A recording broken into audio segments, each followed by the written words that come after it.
même si c'était toute vraie votre affaire, là, de Jésus puis de sa résurrection, là, moi, là, je veux pas y croire. Ça m'intéresse pas. Point à la ligne. Derrière tous les obstacles historiques et intellectuels qu'on peut rencontrer face à la résurrection de Jésus, j'ai souvent l'impression qu'il se cache des obstacles existentiels. C'est pas juste qu'on ne peut pas y croire à cause de tel ou tel argument, mais souvent, je crois qu'on a peur d'y croire, qu'on refuse au fond de nous-mêmes que ce soit vrai. On se persuade que ça vaut même pas tant la peine de considérer la résurrection de Jésus, ou peut-être même le christianisme dans son ensemble, même si les arguments qui nous sont présentés sont pas si fous que ça. On essaie de se convaincre que c'est pas pour nous, pas pour tout de suite, qu'il y a une pogne derrière tout ça. On a peut-être peur que ça finisse par nous priver de notre liberté, qu'on doive être contraint à arrêter de faire certaines choses, commencer à faire de nouvelles choses. On a l'impression qu'on ne pourra jamais être si heureux que ça, qu'on va perdre une partie de notre autonomie humaine si on se laisse séduire par ces prétendues vérités. On a peut-être peur qu'on ne sera plus dans la pensée majoritaire de la société, qu'on n'aura plus le même mode de vie que la majorité des gens autour de nous si on y croit, et donc moins épanoui. Surtout que les gens autour de nous ont l'air très épanouis. Vous voyez, on entretient souvent ce que j'appelle une série de pré-croyances sur Dieu et sur nous-mêmes qui viennent motiver, au fond, notre incroyance en Jésus et sa résurrection. Une genre de petite carapace formée avec le temps qui fait en sorte qu'on est déjà blindé et biaisé dans notre cheminement vers la foi, notre cheminement vers Dieu. Et cette carapace-là est de nature existentielle et spirituelle, non pas intellectuelle. Parce que même si quelqu'un nous démontrait la véracité, l'historicité, la pertinence, la cohérence de la vérité chrétienne, notre cœur pourrait rester 100% blindé, 100% fermé à celle-ci. Ce qu'il faut saisir ici, c'est que personne d'entre nous est neutre devant Jésus, devant sa vie, devant son œuvre à la croix. C'est difficile de faire table rase, d'être tout de suite prêt à y croire si on nous en convainc sérieusement. Il existe une posture intérieure, souvent appelée le cœur dans la Bible, qui précède l'adhérence purement intellectuelle et qui forme une sérieuse barrière à tout ce qui veut nous pointer vers Dieu. Des raisons dans le cœur que même la raison ne comprend pas, pour citer Blaise Pascal.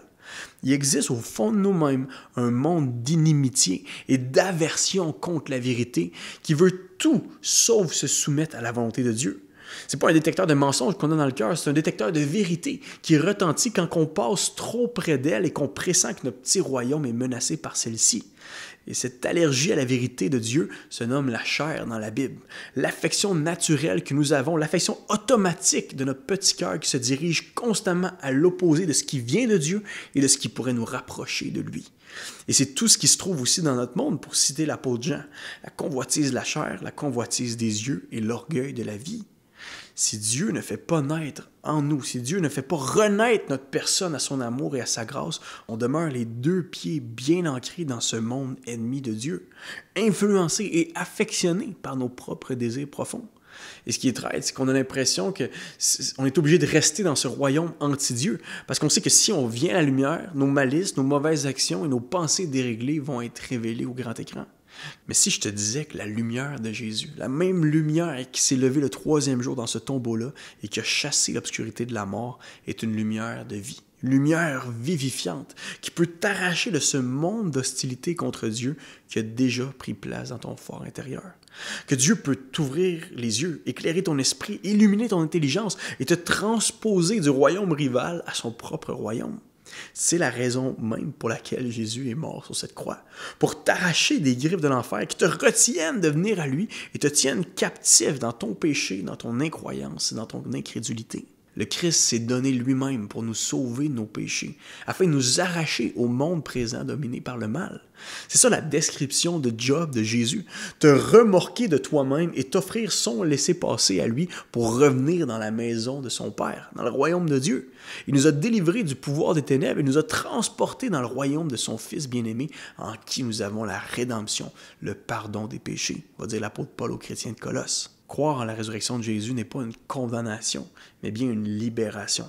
C'est passer de rebelle à ami de Dieu, de condamné à pardonner, d'un royaume d'orgueil qui mène vers la mort à un royaume d'amour qui mène vers la vie. Oui, vivre pour Dieu, je ne vous le cacherai pas, s'attacher à Jésus, ça coûte tout et ça transforme complètement notre existence, mais pour le mieux. On passe de l'esclavage de nos passions dégradantes et déréglées à la liberté d'aimer et de choisir le bien. De la peur de la mort à l'espoir d'une vie plus riche que jamais après la mort. De l'emprise de Satan et du péché dans nos vies à la vie nouvelle que Dieu produit en nous par la puissance de son esprit.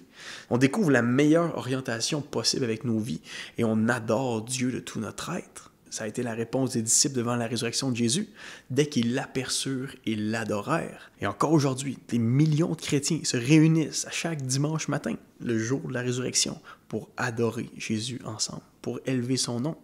Les chrétiens se réunissent le dimanche matin, et non pas le samedi, qui était originellement le sabbat des Juifs, parce qu'à chaque fois qu'ils se rassemblent, ils affirment la victoire triomphante de Jésus le vendredi de Pâques, prouvée par la résurrection du dimanche matin.